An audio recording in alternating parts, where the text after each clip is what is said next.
Very good evening everyone. Okay, कालचा homework कुणी कुणी केला रे? कालचा रोबोट ट्राय कुणी कुणी केलाय बघूया जरा. सेंड मला भरपूर जणांनी केलंय, पण मला हे बघायचंय की ट्राय किती जणांनी केलंय. मला सेंड केला असेल नसेल केला, ऍटलीस्ट ट्राय करणं गरजेचं आहे, राईट? प्रोग्रामिंग कारण बघून फक्त आपल्याला शिकण्यासारखी गोष्ट नाहीये, केलं पाहिजे.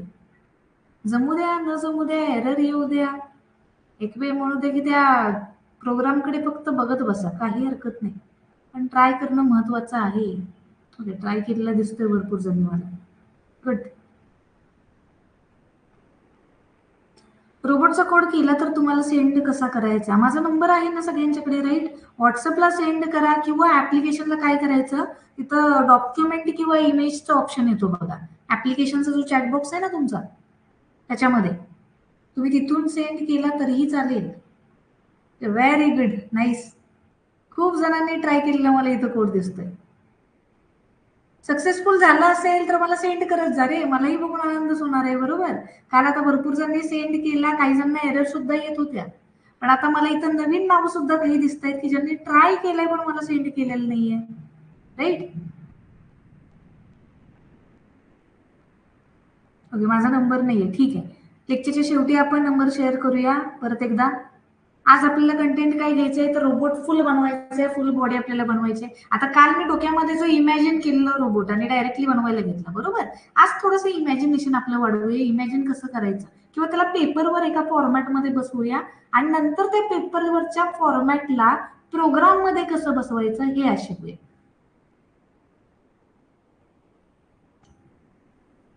येस, भरपूर कमेंट्स इथे येत आहेत वेगवेगळ्या. आपण कमेंट्सला थोडीशी उत्तरं नंतर देऊया, आधी कंटेंटला सुरुवात करूया. एक गोष्ट मला जाणून आली की तुमच्या सगळ्यांची ग्रास्पिंग पॉवर खूप छान आहे, कारण की कालचा एका लेक्चरमध्ये एवढा कंटेंट एकदम पचवणं, एकदम डोक्यामध्ये घुसवणं सोपी गोष्ट नव्हती. कालचा कंटेंट म्हणे की पहिल्या टेक्निकल लेक्चरच्या म्हणूया दृष्टीने खूप असा जड होता किंवा क्रिटिकल होता. स्टील भरपूर जणांनी एकदम सक्सेसफुली कोड केलेले आहेत, खूप जणांनी अतिशय सुंदर प्रकारे गोष्टी समजून घेतल्यात. ह्याच्यामुळे तुमचे दिसून येते की ग्रास्पिंग पॉवर तुमची किती छान आहे. ओके, ठीक आहे. डायरेक्टली आपण कालच्या कोडला पहिल्यांदा जाऊया. कालच्या कोडचं आपण नाव आय गेस ASD सेव्ह केलेलं. Okay, right. आता ह्या कोडला बघा, मी याला काय केलं, डायरेक्टली डोकं इमॅजिन माझ्या डोक्यात केलं. तुमच्या समोर फक्त मी डायरेक्टली कोड उतरवलेला होता. आता थोडंसं मागं येऊया, याला इमॅजिन पेपरवर टाकून कसं करायचं हे पहिलं शिकायचं. आता सगळ्यात महत्वाची प्रोग्रामिंगला गोष्ट कुठली असते माहितीये का, तर लॉजिकल गोष्टी आणि बॅकग्राऊंडचं एक्झिक्युशन. ठीक आहे, लॉजिकल गोष्टी आणि बॅकग्राऊंडचं एक्झिक्युशन. आता लॉजिकल हळूहळू सुधरत जातं. ठीक आहे, स्टार्टिंगला एकदम डोक्याला असं जडपणा द्यायचं नाही, भार द्यायचं नाही की मला सगळं चाललं पाहिजे पहिल्या शॉटमध्ये, असं नाही होऊ शकत. कोडिंगला म्हणूया गोष्टी हळूहळू डेव्हलप होतात. जसं की मॅथ्सचे म्हणून एक्झाम्पल करायला घेतले तर स्टार्टिंगला काय होतं, बेसिक एक्झाम्पल सुटतात, नंतर थोडंसं क्रिटिकल लेवलला आपण जातो. सेम तसंच आहे, कुठलंही आपण एक्झाम्पल घेतल्यावर ज्या प्रकारे आपण लो मधून हायला जातो, सेम इकडे तसंच आहे. आधी फक्त बेसिक गोष्टी इमॅजिन करायला शिका, त्याला पेपरवर सक्सेसफुली उतरवा, मग त्याला टर्मिनलवर कोडच्या रूपात मांडा, रन करा आणि त्यानंतर हाय लेवलला वळा. आता भरपूर जणांनी काय केलंय, डायरेक्टली वेगळ्या स्ट्रक्चरचा रोबोट बनवून टाकलाय, अख्खा रोबोट पण काही जणांनी सेंड केलेला आहे मला. काही जणांनी स्लॅश द्यायचा प्रयत्न केलेला, जी की होती आपली उलटी डिवाइडची स्लॅश, स्लॅश एन वाली, राईट? तर त्या स्लॅशचा प्रॉब्लेम काही जणांना येत होता. ते सगळे प्रॉब्लेम आज सॉल्व्ह आपल्याला करायचे. त्याच्या आधी मी डायरेक्टली तुम्हाला जर असं पेपर एक्झिक्युशन काय प्रकार असतो हे दाखवते. बॅकग्राऊंडला येऊया, इमॅजिनेशन अजून कसं सुधरवायचं त्याच्यावर थोडासा फोकस करूया. इथून पुढे जेव्हा जेव्हा लेक्चरला मी पेपर एक्झिक्युशन हा शब्द घेईन किंवा बॅकग्राऊंड एक्झिक्युशन हा शब्द घेईन, त्यावेळेला झोप आली असेल तर तोंड धुवून पटकन बसायचं, कारण ही एक खूप महत्वाची गोष्ट आहे. आपल्याला म्हणूया प्रोग्रामिंग मध्ये फ्रंट लाईन कळू द्या न कळू द्या, कोडवर इमॅजिनेशन उतरू द्या न उतरू द्या, पण बॅकग्राऊंडला कोड वर्क कसा होतोय हे आपल्याला कळलं पाहिजे. आता एरर कोण काढून देतं रे, तुमचं ऍप्लिकेशन जे कोण असेल किंवा कंपायलर जो तुमचा तो तुम्हाला एरर काढून देतोय की बाळा तुझं हे चुकलेलं आहे. इन फ्युचर आपल्याला तो कंपायलर बनायचा. ठीक आहे, तुम्हाला डोळ्यांनी कोड वाचता आलं पाहिजे आणि डोळ्यांनी वाचून सांगता आलं पाहिजे की ह्याच्यामध्ये हे चुकलेलं आहे. ज्या वेळेला तुम्ही एकदम असं स्ट्रॉंग बनता की तुम्हाला कोड बघून तो रन करायच्या आधी कळतं किंवा एरर फक्त वाचून कळतं की ह्या कोडमध्ये कुठल्या लाईनला कुठल्या पॉइंटला चेंज करण्याची गरज आहे, त्या पॉइंटला तुम्ही कोडर बनायला सुरुवात होता. ठीक आहे, कोडर बनायला सुरुवात होता असं मी म्हणले. हाय लेवलला गेले का नाही. आता सी बेसिक लँग्वेज आहे. पहिल्यांदा आपण सुरुवात कुठनं केली, बेसिक कोड पासून. हॅलो वर्ल्ड घेतला बरोबर, त्याला कलर कोड लावले. आज आता रोबोटला थोडंसं इमॅजिनेशन मधनं पेपरवर आणूया. आता मी बघा डोक्यामध्ये मी इमॅजिन कसं केलं, माझा रोबोट काहीसा असा दिसणार, त्याला 2 डोळे असतील, असं काहीतरी मी म्हटलं तोंड असेल, अशी काहीतरी मान असेल. ठीक आहे, मी याला बॉक्स टाईप मी म्हणते. रोबोट आपला आतापर्यंत आपण जो इमॅजिन केलाय तो रोबोट काही असाच असतो राईट. आणि त्याला मी म्हणते असे काहीतरी 2 हात असतील आणि जास्तीत जास्त आपण काय करू शकतो, याला 2 अँटिना दिले. ओके, अशा टाईपने मी माझा रोबोट इमॅजिन केलेला. आता ह्याला प्रोग्राम मध्ये कसा बसवायचा बघा. माझ्याकडे आता प्रोग्राम मध्ये बसवण्यासाठी मी विचार केला की माझ्याकडे असे कुठले सिम्बॉल आहेत की जे ह्या सगळ्या रोबोटला बनवण्यासाठी मॅच होतात. तर मला लक्षात काय आलं नाही, तर हे अँटिनस बनवण्यासाठी मी डिवाइडचा सिम्बॉल आणि माझे उलटा डिवाइडचा सिम्बॉल, ज्याला की मी काय म्हटलेलं बॅकस्लॅश, ही 2 सिम्बॉल मी वापरू शकते.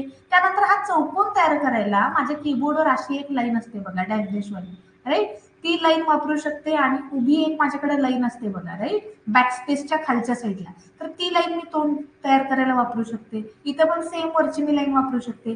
डोळे बनवायला मी 0 किंवा O वापरू शकते.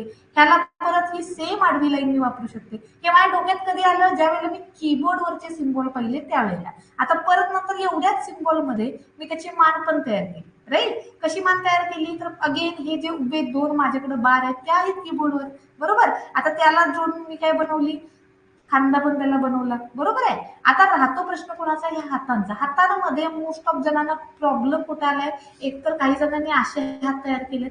ठीक आहे, असे हात तयार केले, त्यांनी फार म्हणूया की चांगल्या प्रकारे डोकं लावले. पण आता ज्यांनी अशा टाईपनं हात तयार करायचा प्रयत्न केला, त्यांचा एक हात तर तयार झाला पण एक हात तयारच होत नव्हता बरोबर आहे. डिवाइडच्या स्लॅश वाला हात त्यांचा तयार झालाय पण त्यांचा हा वाला हात तयार होत नव्हता. ह्याचा प्रॉब्लेम काय, हे आज आपल्याला मॅटर तो काय आहे ते बघायचंय. त्यानंतर बघा आता खालच्याला पण मी सेम प्रकारे डिवाइड केलं बरोबर. अशाच टाईपने मी पुढचा रोबोट बनणार आहे. आता याला प्रिंटेप मध्ये मी कसं टाकणार आहे बघा, लाईन बाय लाईन तोडून तोडून कसं टाकणार आहे. मी पहिला एक प्रिंटेप घेतला. ओके ठीक आहे. काही जणांचे इथं क्वेश्चन खूप मला दिसत आहे, क्युरियोसिटी खूप आहे तुम्हाला, फक्त थोडासा वेट करा रे. सगळ्या क्वेश्चनची उत्तरं द्यायची की आपल्याला. स्टार्टिंगला जेवढा आपण कंटेंट बघतोय ना त्यावर आधी फोकस करा, नाहीतर काय होणार की छोटे छोटे पॉईंट मी काही महत्वाचे सांगत असते एरर रिलेटेड राईट. ते पॉईंट आपल्याला नोटीस करणं गरजेचं आहे. अशा पण काही, आता ही बॅकस्लॅशची जी गोष्ट मी तुम्हाला सांगणार आहे ना ती सिलेबसला नाहीये. आपण जे काय आतापर्यंत बघत आलो ना ह्या 3 लेक्चरला, तो सिलेबसचा पार्टच नाहीये. हा ऍडव्हान्स लेवल पार्ट डायरेक्टली मी का घेते, स्टार्टिंगला तुम्ही थोडंसं इमॅजिनेशन तुमचं सुधारलं की तुम्हाला इथून पुढे कोडिंग करायला जड जात नाही. ठीक आहे, स्टार्टिंगला जर इमॅजिनेशन वीक राहिलं तर तिथून पुढे प्रॉब्लेम आपल्याला येणार आहे. ठीक आहे, त्यामुळे सिलेबसवर फोकस कुणीही करायचं नाही. आत्ताचे 2-3 लेक्चर ऑफिशियल बॅच स्टार्ट झाल्यावर सिलेबस घ्यायचंय. आणि पहिला चॅप्टर 50% थेरॉटिकल आहे. बोर होणार आहे पहिले 2 लेक्चर तुम्हाला भयानक, कारण टोटली थेरॉटिकल कन्सेप्ट आहेत, बघितलेलं नसतं काही नसतं. आता मी इंट्रो का करून देते कोडला तुम्हाला, कारण की जे कीवर्ड मी म्हणणार आहे इथून पुढे, टोकन म्हणणार आहे, आयडेंटिफायर्स म्हणणार आहे, त्या गोष्टी तुम्हाला ऍटलीस्ट डोळ्यासमोर आल्या तरी पाहिजे. त्यामुळे डायरेक्टली आपण कोड घेतलाय आणि त्यानंतर मग आपल्याला थेरॉटिकल पार्ट घ्यायचे. ठीक आहे, थेरॉटिकल पार्ट फक्त पेपर पुरता राहणार आहे. त्याला तुमच्या रिअल लाईफशी रिलेट करू नका. करिअरसाठी प्रॅक्टिकल गोष्टी यायला लागतात. थेरॉटिकल येऊन उपयोग नाहीये. तुम्हाला पेपरला 70 पैकी 70 असले आणि प्रॅक्टिकलला एक प्रोग्राम येईना, काही उपयोग आहे का तुमचा, नाहीये बरोबर. आपण क्लास कशासाठी लावतोय रॉयल्टीला, कारण की ऍडव्हान्स लेवलला मला शिकायचंय बरोबर आहे. सिलेबस तर सगळ्यांनाच येतो. सिलेबसच्या बाहेर काय येतोय प्रॅक्टिकल नॉलेज, जे की तुम्हाला करिअरसाठी उपयोगाचं आहे, ते महत्वाचं आहे. ओके, थोडस आता मी पुढे गेले बघा. मी तर काय केलं बघा, डायरेक्टली मी आता एक प्रिंटेप मांडलंय आणि त्या प्रिंटेप मध्ये रोबोटची अँटिना टाकून दिली. ठीक आहे, पहिल्यांदा मी पार्ट कुठला कम्प्लीट केला, अँटिनाचा पार्ट कम्प्लीट केला. तुम्ही म्हणाल की ह्या साईडला ह्या साईडला स्पेस का दिला, तर हात बसवायचे ना आपल्याला, हातांसाठी स्पेस लागेल. आता इथं वर ह्या रोबोटला थोडंसं बघा, रोबोट चालू कुठून होतोय, इथून इथपर्यंत होतोय. त्याला जर मी इथं अँटिना देणार आहे तर इथं स्पेस राहिलाय, इथं स्पेस राहिलाय बरोबर आहे. तो तोच इमॅजिनरी स्पेस मी इथं मांडलाय का तर फ्युचरमध्ये तिथं येणार आहे हात. मी आधीच डोक्यामध्ये बघा इमॅजिन करून कसं ठेवलेलं की असा जर मला रोबोट बनवायचा आहे आणि इथं जर अँटिना मधोमध येणार आहे तर त्या मधोमध यायच्या आधी इकडं पण स्पेस असला पाहिजे इकडं पण स्पेस असला पाहिजेत. त्यामुळे मी तो आधी स्पेस मांडलाय बघा. आणि डबल कोट मध्ये स्पेस सुद्धा प्रिंट होतो हे आपण काल शिकलेलो आहोत बरोबर. आता दुसरा प्रिंटअप मांडला. प्रिंटअप एका खाली एक मांडते बघा जेणेकरून मला कन्फ्युजन नको. राईट. हे मी आधी पेपरवर तयार करून घेणार आहे. हा असा कोड मी पेपरवर तयार करणार आहे मग टाईप करणार आहे. आता बघा इथं मला काय काढायचंय डोकं काढायचंय. डोकं काढताना माझ्या म्हणजे लक्षात काय आलं डोकं काढलं असं जर आहे ठीक आहे ही आडवी लाईन मला पहिले तयार करावी लागेल बरोबर. मग ही आडवी लाईन तयार कशी करायची बरं. आता ही लाईन बेसिकली कीबोर्डवर जे सिम्बॉल आहे त्याच्यानुसार कुठे येते रे तळाला येते इथं येते बरोबर आहे. इथं जर ती लाईन आली तर ह्या अँटिना मध्ये ह्या लाईन मध्ये किती फरक राहतोय बरोबर. आता मी काय करणार मग ह्या लाईनला जोडणार इथं वर ठीक आहे. इथे एक लाईन दिली इथे एक लाईन दिली इथे एक लाईन दिली इथे एक लाईन दिली. 4 लाईन मध्ये कशी आडवी लाईन तयार माझी होणार ज्यानं की रोबोटच्या डोक्याचा वरचा भाग बनणार. आणि त्यानंतर मी खालच्या लाईनला ह्या खालच्या प्रिंटअपला काय करणार तर उभी डॅश देणार. संपला विषय. आता सेम मी फॉलो काय करणार आहे खालच्या प्रिंटअपला पण करणार आहे बघा. मी स्टार्टिंगला तुमचं इमॅजिनेशन फक्त अजून थोडंसं पुढे जावं म्हणून मी हा पार्ट घेते. हा पार्ट नाही घेतला तरी तुम्ही स्ट्रॉंगली तो करू शकता. पण बाकीच्या जर मुळे दुसऱ्या कुठल्या गोष्टी जर तुम्हाला सेम प्रकारे बनवायच्या ठीक आहे तर त्यावेळेला डोक्यामध्ये आलं पाहिजे ठीक आहे. आणि डोक्यामध्ये आलेल्या कल्पना उतरल्या पाहिजेत आणि वन गो मध्ये पहिल्याच अटेम्प्ट मध्ये जर सक्सेसफुल व्हायचंय तर हे पेपरवरचं एक्झिक्युशन सगळ्यात जास्त बेस्ट पडतं जेणेकरून चुका होत नाही ठीक आहे. आता मी दुसऱ्या प्रिंटअपला पण काय केलं बघा बार दिले. आता बार देताना मी काय केलं इथं म्हणलं डोकं कंप्लीट करूया इथून आडवी लाईन दिली परत उभा बार दिला. आता मध्ये पाहिजे काय होतं मला इथं 2 डोळे पाहिजे होते ते मी दिले. इथं मला तोंड पाहिजे होतं त्याचं काहीतरी मी इथं म्हणूया तोंड दिलं ठीक आहे. संपलं. रोबोटचं डोकं माझ्या बनवून झालेलं आहे. सेम प्रकारे मी गोष्टी खाली कशी चालणार आहे खाली अजून एक प्रिंटअप लावणार त्याला इथं काय देणार उभी बार देणार. आता इथं पण खांदा जर तयार करायचा आहे तर ह्याच लाईनला आला पाहिजे बरोबर आहे. आडव्या लाईन इथंच दिल्या पाहिजे. आता त्याच्या खालच्या प्रिंटअप मध्ये मी काय देणार बघा इथं उभा बार इथं उभा बार त्याच्या खालच्या प्रिंटअपला इथं उभा परत एक बार. मी गोष्टी फॉलो कशा करते बघा. प्रिंटअप मध्ये मी गोष्टी डिवाइड करायला लागले सगळ्या. हा एक प्रिंटअप झाला त्यानंतर माझा हा खालचा एक प्रिंटअप झाला बरोबर. त्यानंतर इथे एक माझा असा एक प्रिंटअप झाला. अजून स्लॅशन आपण कुठेही दिलेलं नाहीये. स्लॅशनला डोक्यात आणू नका. पहिल्यांदा आहेत त्या गोष्टी बघा त्यानंतर स्लॅशनला घालणं का गरजेचं आहे हे आपल्याला कळतं ठीक आहे. आता इथून मी प्रिंटअप मध्ये तर गोष्टी डिवाइड करून झाल्या राहिलेला काय रे हा बरोबर. मग हाताला मी कसं देणार आहे तर मी म्हणलं इथे एक मी अशी स्लॅश दिली ठीक आहे. इथून मी सुरुवात केली. इथून मी सुरुवात कशी केली इथे एक अशी स्लॅश दिली अशी वाली. त्यानंतर एक खालच्या प्रिंटअपला आले मी इथे एक स्लॅश दिली. आता ह्याला कनेक्ट करायचं असेल तर तुम्हाला ह्या फक्त लाईन काय कराव्या लागतील एक्सटेंड कराव्या लागतील. मी प्रत्येक प्रिंटअपला फक्त काय केलंय तो हात वाढवलेला आहे बघा पुढं पुढं पुढं गॅप देऊन फक्त वाढवलेला आहे. आता पाय पण तुम्ही सेम प्रकारे तयार करू शकता. पायामध्ये कोणाला इंटरेस्टिंग वाटलं शूज घालायचे तर शूज पण तुम्ही अशा प्रकारे बनवू शकता. मी एक लाईन अशा डॅश का देते कारण की तुम्हाला प्रिंटअप मध्ये कुठल्या प्रिंटअप मध्ये काय टाकलंय हे कळावं त्यासाठी ठीक आहे. इथं बघा किती प्रिंटअप झाले तर ओके. हे प्रिंटअप बघा मी कसे डिवाइड केलं. हा प्रिंटअप आहे ना ह्याच्यामध्येच ही लाईन येणार आहे हा बार येणार आहे ठीक आहे. या खालच्या प्रिंटअप मध्ये काय येणार आहे उभा बार आडव्या लाईन उभा बार परत आडव्या लाईन आणि परत उभा बार. ह्या गोष्टी इथं ज्या वेळेला उतरवतात त्यावेळेला तुमचा रोबोट बनवणं अजून तुम्हाला इझी दिसतंय बघा बरोबर. आता काल ज्यांनी हे असं करून बघितलेलं होतं इमॅजिन त्यांनी असा रोबोट बनवलेला पण आहे. फक्त लाईनचा प्रॉब्लेम आला एवढ्याच. बाकी सगळा रोबोट ऑलरेडी बनवून झालेला आहे. आता ह्याच्यामध्ये स्लॅशन कुठे टाकू शकतो आयदर तुम्ही स्टार्टिंगला स्लॅशन टाकू शकता किंवा एंडिंगला स्लॅशन टाकू शकता. फक्त गोष्ट लक्षात काय ठेवायची स्टार्टिंगला टाकला तर स्लॅशनच्या आधी स्पेस नकोय आणि एंडिंगला टाकला तर स्लॅशनच्या नंतर स्पेस नकोय. ही गोष्ट डोक्यामध्ये फिट करून ठेवायची. स्लॅशन जर नाही टाकला तर प्रॉब्लेम काय होणार सगळा कोड तुमचा एकाच लाईनला दिसणार ठीक आहे. त्यामुळे स्लॅशन टाकणं खूप महत्वाचं आहे. स्लॅशन तुम्ही एंडिंगलाही टाकू शकता स्टार्टिंगलाही टाकू शकता. मी काय करते डायरेक्टली आता टर्मिनलला जाते आपला जो कोड ऑलरेडी बनलेला होता त्याला फक्त एक्सटेंड करते. कलर कोड त्यानंतर आपण देणार आहे. एक शॉर्ट मध्ये आपण एक कार पण बनवूया की जेणेकरून कारला पण आपण वेगवेगळ्या प्रकारे कसं बनवू शकतो तिला म्हणे की कलर कोड कसा देऊ शकतो. आता हे सगळ्या गोष्टी आहेत ना, तुम्हाला वापरात कुठे येणार आहेत मेन माहितीये, ज्यावेळी तुम्ही प्रोजेक्ट बनवाल. प्रोजेक्ट बनवताना जेवढा प्रोजेक्ट तुमचा चांगला दिसेल, जेवढा प्रोजेक्ट दिसायला तुमचा स्ट्रॉंग असेल, तसे तुम्हाला मार्क सुद्धा चांगले भेटणार आहेत. ठीक आहे. जेव्हा तुम्ही म्हणे प्रोजेक्ट काहीतरी बेसिक जरी केला असेल आणि त्याला ऍडव्हान्स लेवलला अशा टाईपनं काहीतरी चित्र दाखवली असते, ठीक आहे, अतिशय सुंदर प्रोजेक्ट असं दिसणार तुमचा. त्याच्यामुळे तुमचे टीचर पण खुश होणार, तुम्हाला मार्क सुद्धा इंटरनल चांगले भेटणार आणि तुमची ग्रोथ सुद्धा चांगली होणार. ठीक आहे. मी आता थोडस बॅक येते, डायरेक्टली टर्मिनलला जाते.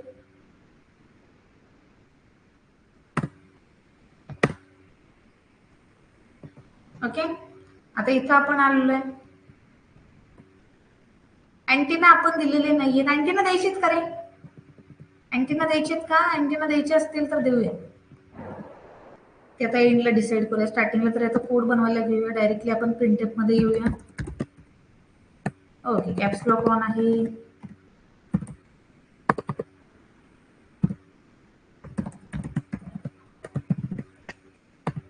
स्लॅशन स्टार्टिंगला दिली आहे बघा. मी काय म्हणलं, स्टार्टिंगला स्लॅशन दिली असेल तर स्लॅशनच्या आधी स्पेस नकोय, आणि अशी जर एंडिंगला स्लॅशन दिली असेल, ठीक आहे, तर स्लॅशनच्या नंतर इथं स्पेस नकोय.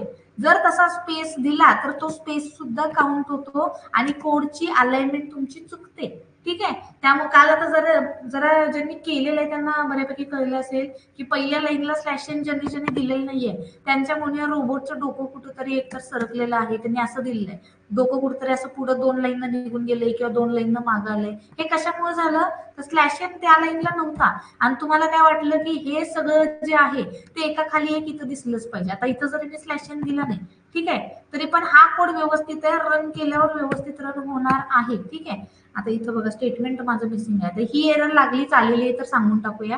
एरर अशी आहे की स्टेटमेंट मिसिंग सेमीकोलन. आता हे स्टेटमेंट कुठं मिसिंग आहे बघा. स्टेटमेंट जिथं मला दाखवलं एरर आहे ती लाईन आहे गेट सीएच ची, पण ऍक्च्युअल एरर कुठं आहे रे, त्याच्या वरच्या लाईनला बघा. इथं हे जे प्रिंटअप आहे ना तिथं लाईन आहे. आता टर्बोसी मध्ये सगळ्यात भारी गोष्ट हीच आहे की तुम्हाला एरर जर दाखवली असेल ह्या लाईनला, ठीक आहे, एरर जर दाखवली असेल ह्या लाईनला, तर एरर तिथं ऍक्च्युअली कधीच नसते. एकतर एरर त्याच्या वरच्या लाईनला असते, एकतर एरर त्याच्या खालच्या लाईनला असते. त्यामुळे गोष्ट ही लक्षात ठेवा की टर्बोसी मध्ये एरर जर तुम्हाला शोधायची असेल तर ज्या लाईनला एरर दाखवले त्या लाईनला कधीच बघायचं नाही, त्या लाईनला कधी एरर नसतेच. ठीक आहे.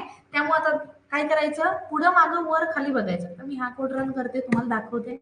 जरी कोड मध्ये अलाइनमेंट तिथं दिसत नाहीये तरी पण आउटपुट मात्र व्यवस्थित आलंय. हा सगळा खेळ कशाचा आहे, स्पेसचा खेळ आहे. ठीक आहे. इथं जर मी असं द्यायचा प्रयत्न केला तर डोकं पुढे सरकणार आहे बघा. सरकलं.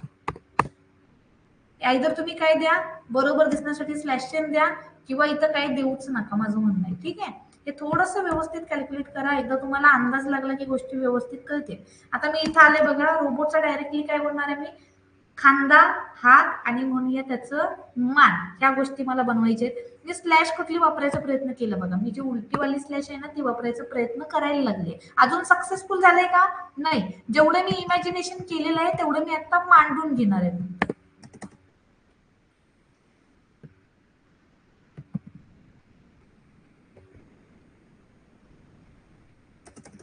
इथं आता स्पेस दिला नाही दिला तरी मॅटर करत नाही. मी मुद्दामून का देते, गोष्टी अलाईन दिसाव्या, गोष्टींची अलाइनमेंट चुकलेली नसावी. अतिशय म्हणूया की असं अस्ताव्यस्त माझा कोड कधीच दिसला नाही पाहिजे.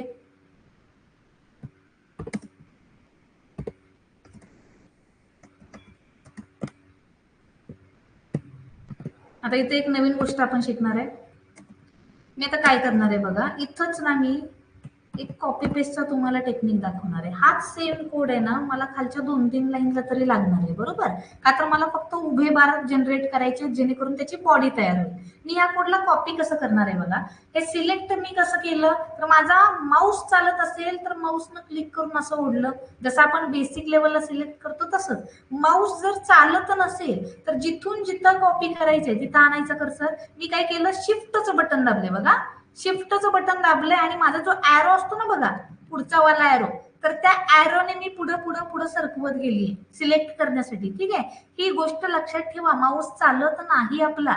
आता हे सिलेक्ट केल्यानंतर कॉपी कसं करायचं बघा, माझ्याकडे कंट्रोलचं बटन असतं.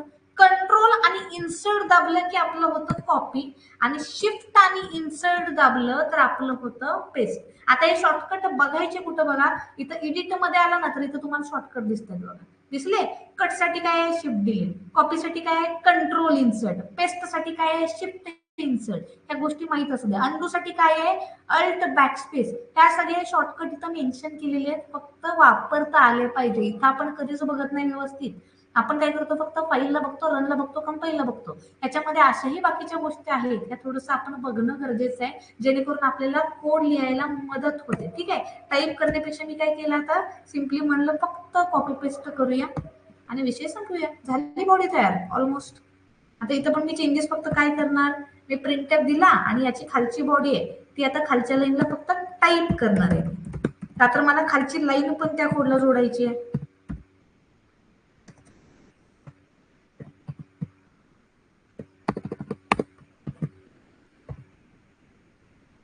ओके, हे सिलेक्ट केल्यामुळे प्रॉब्लेम जो येतो तो आपण पहिलं घालूया.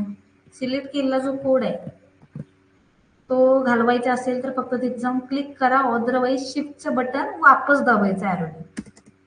आता हे कळायला थोडासा वेळ लागेल कारण की आपण गोष्टी ऐकतोय. शॉर्टकट लिहून घ्या, शॉर्टकट येणं महत्वाचं आहे. टर्बोसी मध्ये काम करायचं असेल बेस्टरित्या तर शॉर्टकट येणं गरजेचं आहे. शॉर्टकट येत नसतील तर प्रॉब्लेम हा होतो की टाइम खूप लागतो आपल्याला गोष्टी करायला. ठीक आहे, कारण टर्बोसी मध्ये कुठल्याही प्रकारचे बाकीचे शॉर्टकट नाही आहेत, कुठल्याही प्रकारे तुमचा माऊस वापरला जात नाही.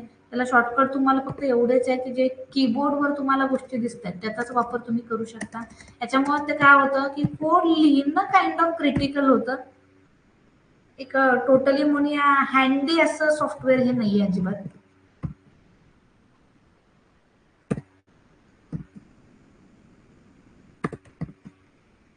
तर पाय पण मी कसे बनवले बघा, फक्त मी इन्सर्ट इन्सर्ट इन्सर्ट केलं. आता यालाच मी शूज कसे देणार आहे बघा, मी काय केलं एक बार इथं ऍड केला. ठीक आहे,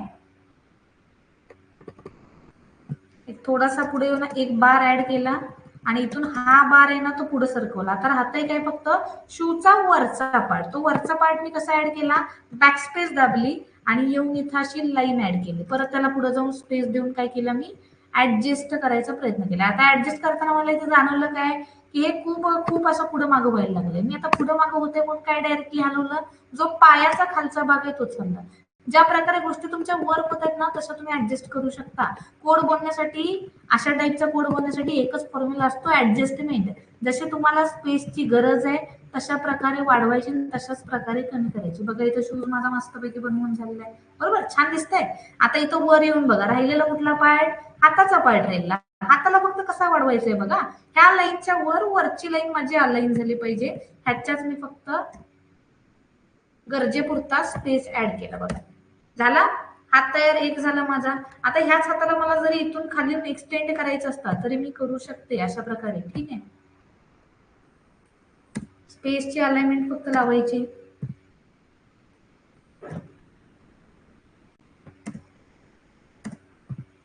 ओके, आता एक हात माझा तयार करून झालेला आहे. आता एवढा कोड पहिल्यांदा काय करायचं आपण रन करायचा आणि त्यानंतर आपण थोडंसं पुढे येऊन बघूया. ठीक आहे, आता ज्या अननेसेसरी गोष्टी त्याच्यामध्ये की ज्याच्यामुळे मला एरर येऊ शकते अशा गोष्टी मी गायब करणार आहे. अलाइनमेंट थोडीशी मी व्यवस्थित केली. ओके, रन केलं बघा. रन केल्यावर मला काय दिसलं, हात तर व्यवस्थित येतोय पण स्पेसची अलाइनमेंट अजून सुद्धा थोडीशी चुकते. स्पेसची अलाइनमेंट चुकलेली मला कुठे दिसते रे, तर मानेपाशी मला दिसायला लागले. त्याच्या मानेपाशी एक स्पेस मला स्टार्टिंगला ऍड करण्याची गरज आहे हे मला दिसतंय. मग मी काय केलं डायरेक्टली इथं आले आणि म्हणले की एक स्पेस आपण ऍड करूया. बरं, आता एक स्पेस ऍड केल्यावर हात व्यवस्थित झाला का, झाला. आता एक माझा जो हा पहिला हात राहिलाय ज्याला की सगळ्यांना प्रॉब्लेम येत होता, तो प्रॉब्लेम येत का होता हे पहिल्यांदा समजून घेऊया. बघा स्टार्टिंगला तुम्ही काय दिली इथं स्लॅश दिली, जी की प्रिंट होतीये का सध्या नाही होते. मी एक स्लॅश दिलीये पण प्रिंट होतीये का रे, नाही होते. हे का होत नाहीये तर त्याला एकच प्रॉब्लेम आहे, कारण की स्लॅश हे स्पेशल सिम्बॉल मानलं जातं माझ्या सी प्रोग्रामिंग मध्ये. ही जी उलटी स्लॅश आहे ना, ही जी बॅक स्लॅश आहे ती स्पेशल सिम्बॉल आहे. स्पेशल का म्हणलं, कारण की त्याला बघा इथं स्लॅश एन सोबत वापरलंय. असाच स्लॅश टी म्हणून एक प्रकार आहे, त्यानंतर स्लॅश बी म्हणून एक प्रकार आहे. आता जर ह्याला स्पेशल सिम्बॉल म्हणले तर वापरताना पण स्पेशल युजच त्याचं करावं लागेल. डायरेक्टली असं तुम्ही ज्यावेळेला बेसिकरित्या त्याला देता ना, तर कंपायलरला कन्फ्युजन माझं काय होतं माहितीये का, तो काय म्हणतो की ह्याच्यानंतर एन दे, टी दे, काहीतरी दे, आणि काहीच दिलं नसतील तर मी याला प्रिंटच करत नाही. कंपायलर पण अडगा आहे, जसं आपण अडगा असतो कंपायलर पण अडगा आहे. तो म्हणला की मला एकच शिकवलंय, माझ्या शाळेमध्ये काय शिकवलंय तर स्लॅश हे स्पेशल सिम्बॉल आहे आणि त्याच्यानंतर एन टी बी काहीतरी दिलं पाहिजे, आणि तू काहीच दिलेलं नाहीस, मग मी ह्याचं काय करू. तो एकतर म्हणतो घे ही एरर, अदरवाईज काय म्हणतो मी याला प्रिंटच करत नाही. मग आता तुम्ही ज्या वेळेला करायला गेलं बघा, मोस्ट ऑफ जण एकतर एरर आली आहे, एकतर ते प्रिंट झालेलं नाही. त्याचा प्रॉब्लेम हा आहे की सिंगल स्लॅश तुम्ही दिली तर त्याला तो प्रिंट करत नाही किंवा चुकीचाही म्हणतो. तो म्हणतो की त्याच्यानंतर एन दे, टी दे, बी दे. आता मला एन दिलं तर प्रॉब्लेम काय होतोय, नवीन लाईनला उडी मारते. टी दिलं तर काय होतं, तर स्पेस पडतो, थोडासा एक्स्ट्रा स्पेस पडतो. आता मला ते दोन्ही पैकी काय पाहिजे का, नकोय मला, तर ह्याला प्रिंट करायचंय. मग आता पर्याय काय माझ्याकडे बरं की ह्या गोष्टीला प्रिंट करायसाठी, तर एकच पर्याय आहे बघा. ज्या वेळेला तुम्हाला सी मध्ये असे स्पेशल सिम्बॉल भेटतात की जे डायरेक्टली प्रिंट होऊ शकत नाही, त्याचा काहीतरी स्पेशल यूज असतो आणि तरी पण मला त्याला प्रिंट करायचंय. जसा कंपायलर अडगाय, मी पण अडगाय, बरोबर. मी काय म्हटलं, जरी स्पेशल सिम्बॉल आहे तरी पण मला प्रिंट करायचंय. काय करायचं माहितीये का, ती गोष्ट फक्त डबल द्यायची. सोल्युशन मिळालं, एवढंच सोल्युशन आहे. एखादी गोष्ट स्पेशल असेल, ती प्रिंट होत नसेल, तिला फक्त दोनदा द्यायची. कंपायलरचं कन्फ्युजन काय भेटतं माहितीये का, तो म्हणतो राव मी आडगापणा केला, मी याला सांगितलं की असली गोष्ट माझ्याकडे चालत नाही, मी काय याला प्रिंट करत नाही, पण ह्याने डबल तीच गोष्ट दिली. मग तो काय म्हणतो, बरं चला एकदा तरी प्रिंट करून टाकू. ठीक आहे, ज्या वेळेला तुम्ही सेम गोष्ट दोनदा देताना कंपायलर एक गोष्ट त्यातली एक जी गोष्ट आहे ना ती कॅन्सल आउट करतो आणि एक गोष्ट तुम्हाला स्क्रीनवर दाखवतो बघा. मी रन केलं, एक स्लॅश कॅन्सल झाली आणि एक स्लॅश तुम्हाला स्क्रीनवर सक्सेसफुली दिसली. आता हाच फॉर्म्युला वापरून वर सुद्धा स्लॅश काय करायचे आपल्याला, प्रिंट करायचे. आता वर स्लॅश जर मला प्रिंट करायचे असतील तर वर पण मला सेम फॉर्म्युला वापरावा लागेल. कुठला, डबल स्लॅश, सेम स्लॅश दोनदा. आता याच्यामुळे थोडीशी अलाइनमेंट हलणार आहे बघा, ती आपल्याला ऍडजस्ट करावी लागणार आहे, कारण की आपल्याला माहित नसतं की ह्या दोन स्लॅश पैकी कंपायलर कुठली वाली स्लॅश माझी डिलीट करेल आणि कुठली वाली स्लॅश ठेवेल. त्यातली पहिली स्लॅश डिलीट होऊन दुसरी स्लॅश दिसू शकते किंवा पहिली दिसून दुसरी सुद्धा डिलीट होऊ शकते. ठीक आहे, ह्याच्यामुळे अलाइनमेंटला मला प्रॉब्लेम मात्र नक्कीच येणार आहे. मी आता पहिल्यांदा रन करते म्हणजे मला कळेल की अलाइनमेंटला काही प्रॉब्लेम येतोय. रन केलं तर मला काय दिसतंय, सगळ्यात मेन प्रॉब्लेम काय दिसला, वरचं डोकं हल्लंय. बरोबर आहे, डोकं हल्लंय, त्यामुळे मी काय म्हटलं, चला वर जाऊया, पहिलं तर याचं डोकं नीट करूया. ठीक आहे, आता एक एक मी स्पेस ऍड केला, एक स्पेसनं माझं डोकं ऍड होतंय का, होते. आता जरी कोड मध्ये ते डोकं हल्लेलं दिसतंय पण आउटपुट वर व्यवस्थित दिसतंय, म्हणजे स्पेसचा अमाऊंट कसा आहे रे, व्यवस्थित आहे, हे मला क्लिअर झालं. आता तुम्ही म्हणाल की मॅडम इकडे दोन दोन स्लाइड जशा दिल्यात इकडे पण मला द्यायचे असतील तर काय करावं लागेल, काही नाही करायचं, खाली यायचं, अगेन इथं सेम फॉर्म्युला, दोन स्लॅश द्यायच्या आणि रन करून बघायचं दिसतंय का, दिसतंय का, दिसतंय, पण अलाइनमेंट हलती आहे. अलाइनमेंट चेंज नंतर सुद्धा होऊ शकते, फक्त पहिल्यांदा काय करायचं, कोड लिहून घ्यायचा. आता इथं पण मी सेम फॉर्म्युला यूज केला बघा, परत काय केला, दोन स्लॅश दिल्या, परत इथं पण येऊन सेम फॉर्म्युला यूज केला, दोन स्लॅश दिल्या, बरोबर आहे. इथं पण येऊन सेम फॉर्म्युला दिला, दोन स्लॅश दिल्या. पहिल्यांदा रन करून बघायचं की माझी अलाइनमेंट कितपत बरोबर आहे, मग गोष्टी हवायच्या. आता मला दिसलं काय, वरच्या मध्ये सेकंड वाला स्लॅश प्रिंट होतोय, पहिला वाला काय होतोय, स्किप होतोय. मी एक स्पेस मारला बघा, अलाइनमेंट व्यवस्थित आली आधी. आता अलाइनमेंट हलती कुणाची, तर खालची डोक्यापासून अलाइनमेंट मला हललेली दिसते, बरोबर आहे. मग या अलाइनमेंटला थोडस काय करायचं, व्यवस्थित करायचा प्रयत्न करायचा. मी काय केलं, खाली येऊन एक एक स्पेस ऍड करायचा प्रयत्न केला बघा. जेवढा स्पेस गरजेचा आहे तेवढा हळूहळू देत जायचं. ही गोष्ट डायरेक्टली आपण सांगू शकत नाही की कंपायलरला कुठला वाला स्लॅश आवडेल. त्याला पहिला आवडला तो पहिल्यालाच प्रिंट करणार, त्याला दुसरा आवडला तो दुसऱ्यालाच प्रिंट करणार. रन केलं, आता याच्यामध्ये राहते कुठला पार्ट, तर खालच्या मध्ये अजून एक स्पेस पाहिजे आणि वर काय पाहिजे रे, अजून एक दोन स्पेस पाहिजेत. वर दोन स्पेस पाहिजेत म्हणून मी पहिल्यांदा काय आले, वरचं काम सोपं दिसतंय, वरचं काम ऍड केलं. आता हे मी खूप स्लो मोशन मध्ये ह्यासाठी करायला लागले कारण की तुम्हाला कळावं की नक्की चेंजेस कसे होत आहेत.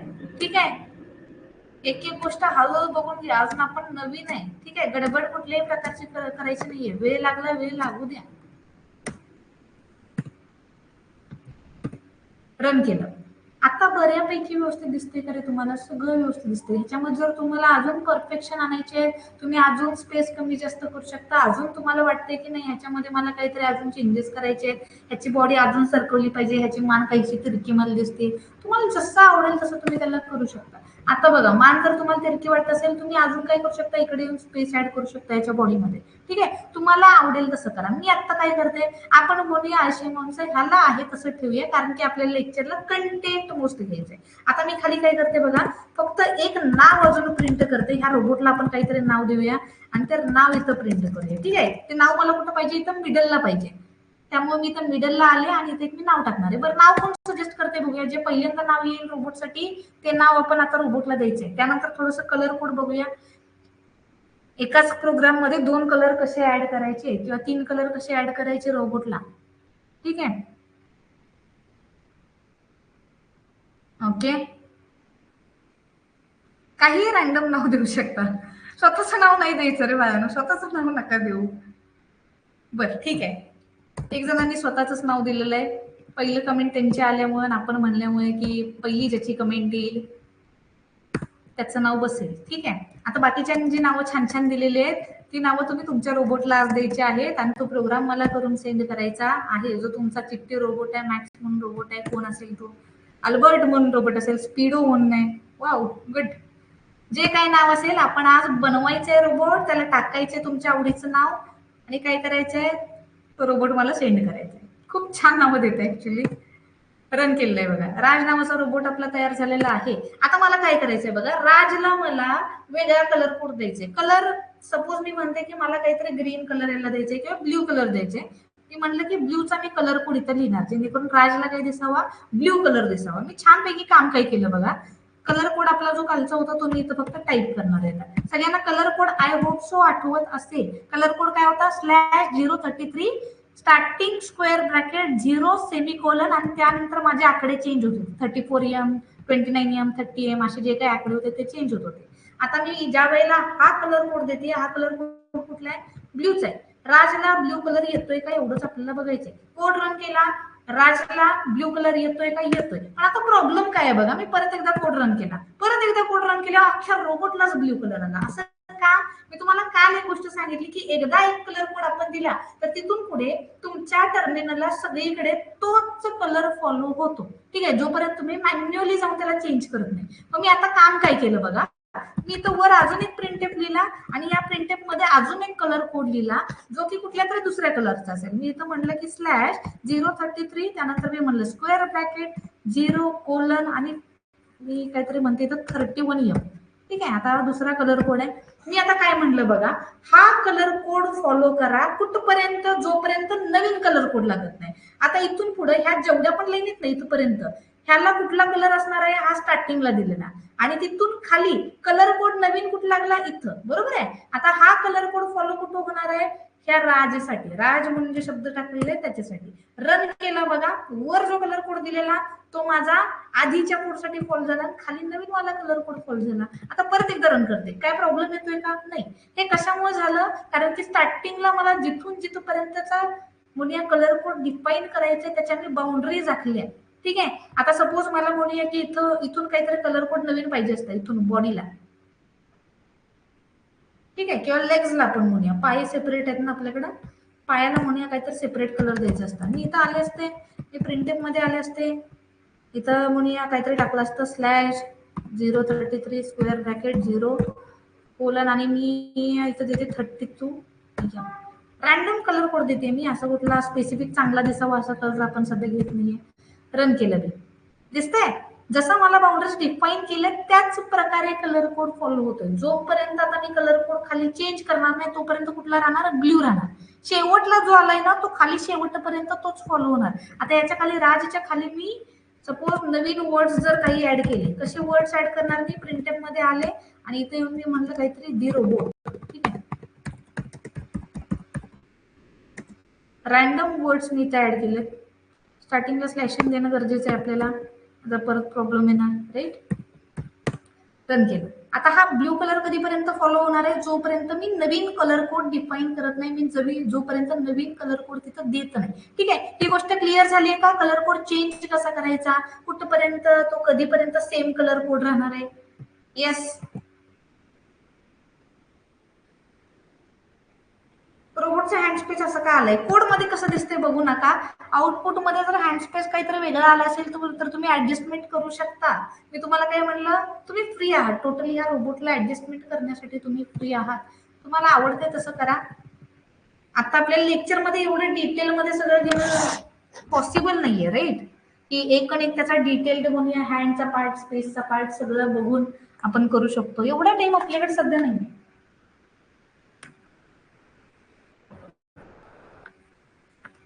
ओके, कार बघायची का लागलीच. शॉर्ट कोड आपण घेऊया, एक कारवर एक कोड घेऊया. कार करायला सोपी आहे, कार इंटरेस्टिंग पण दिसणार आहे तुम्हाला थोडंसं, कारण की रोबोट थोडासा कॉम्प्लेक्स दिसतो, कार थोडीशी सोपीच दिसते.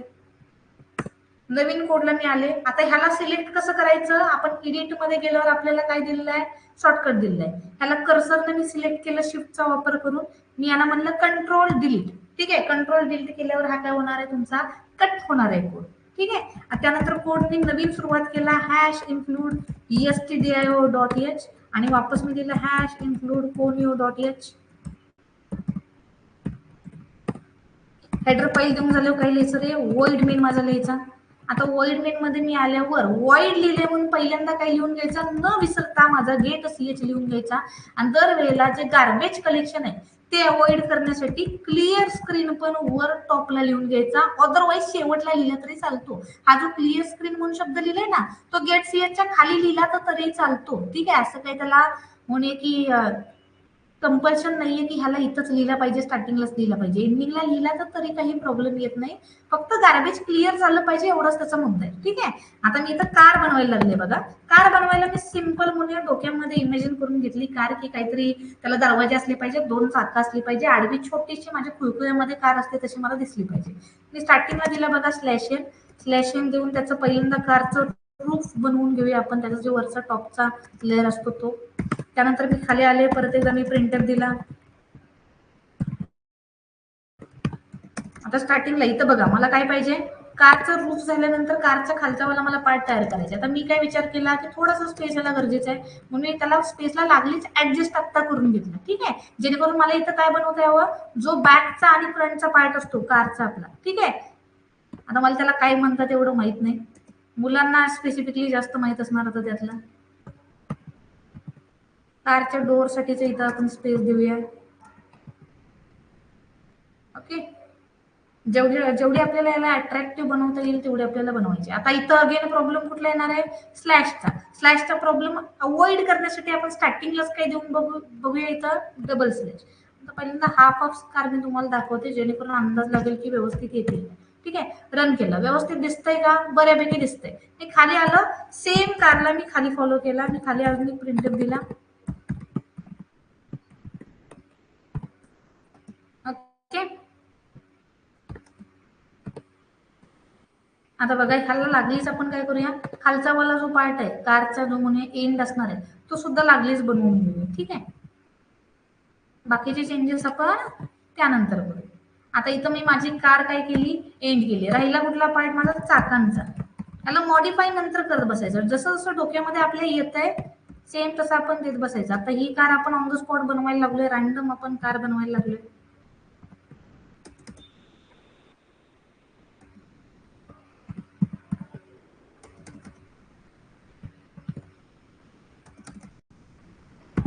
ओके, आता इथं मी एक पार्ट म्हणते की इथं थोडंसं काय करूया, अजून चांगलं डिफाईन करूया. मी इकडे येऊन थोडंसं लाईन्स द्यायचा प्रयत्न करते, जेणेकरून काय होईल, त्या विंडोज आहेत त्या थोड्याशा छान दिसतील. ओके, रन करून बघूया कार व्यवस्थित दिसतीये. रन केलं, कार व्यवस्थित दिसतीये का, दिसतीये. त्याला नाव पण आपण देऊया, कारला नाव देऊया टार्झन दी वंडर कार. राईट, पिक्चर सगळ्यांनी पाहिलं असेल. लंबरगिन द्यायचं होतं पण मला लंबरगिनचं स्पेलिंग येत नाही रे. छानपैकी आपण टार्झन दी वंडर कार देऊया.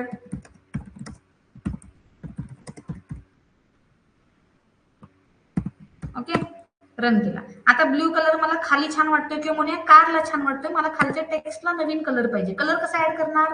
स्टार्टिंगला येणार, जिथं कलर चेंज करायचंय तिथं येऊन कलर कोड ऍड करायचा. मला ह्या टार्झन दी वंडर कार हे लिहिलेलं आहे त्याचा कलर चेंज करायचा आहे, तिथं येऊन मी कलर चेंज केला. मी म्हणलं काहीतरी 35M दिलं, काहीतरी पिंक कलर यायचा, राईट? Okay, good.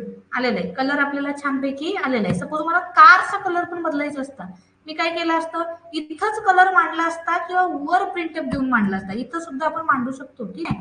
इथं जरी मांडला तरी कलर येणार आहे. कुठला कलर देऊया रॅन्डम? आता आपण 33 आपण ट्राय केलेलं नाहीये, राईट? 33 देऊया. ओके, मस्तपैकी ऑरेंज कलर आलेला आहे. अशा टाईपनं तुम्ही कार सुद्धा बनवू शकता. सुंदर दिसतंय, राईट? आता हे जे मी म्हणलं ना प्रिंटेड, शक्यतो मी सेपरेट का दिलेला, तुम्हाला कन्फ्युजन काय होते माहितीये का, की इथं कोडमध्ये तर असं असतं व्यस्त दिसतंय, काही पण इकडे तिकडे हल्लेलं दिसतंय, मग आउटपुट व्यवस्थित कसं येते? सगळा मॅटर कोणाचा आहे? स्पेसचा मॅटर आहे. बघा इथं जेवढे स्पेस दिलेत ना ते स्पेस काउंट होत, बरोबर आहे. स्टार्टिंगला रूफच्या वेळेला इथं जे स्पेस दिलेत तेवढेच स्पेस इथून ब्लॅक त्या माझ्या स्क्रीनवर सोडून पुढे आउटपुट येणार आहे. इथं पण बघा जेवढे स्पेस स्टार्टिंगला दिलेत तिथं तेवढाच स्पेस सोडून माझं पुढचं टास्क सुरू होणार आहे प्रिंट व्हायला, ठीक आहे. थोडंसं बॅकला येऊन मी तुम्हाला समजवते ती गोष्ट, पण कलर कोडचा किंवा व्हिज्युअली गोष्टी तयार कशा करायच्या हे थोडंसं क्लिअर होतंय का रे? तुम्हाला सपोज हे नाव जरी आहे ना, हे टार्झन दी वंडर कार आहे ना, हे जरी तुम्हाला सपोज ब्रॅकेटमध्ये द्यायचं असतं तर तुम्ही देऊ शकता. सपोज मी याला काय करते, इथून कट करते, खाली येते, मी याला नवीन प्रिंटेड मध्ये मांडते. थोडंसं आणि वेगळ्या प्रकारे याला मांडणार आहे.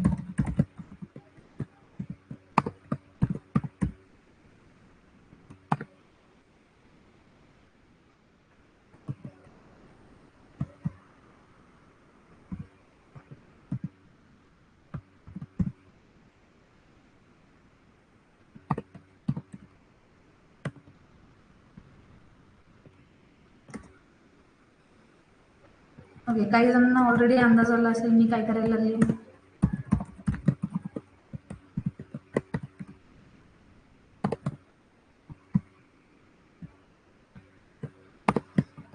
सेम नाव पण अजून थोडंसं इंटरेस्टिंग प्रकारे आपण आता दाखवतो.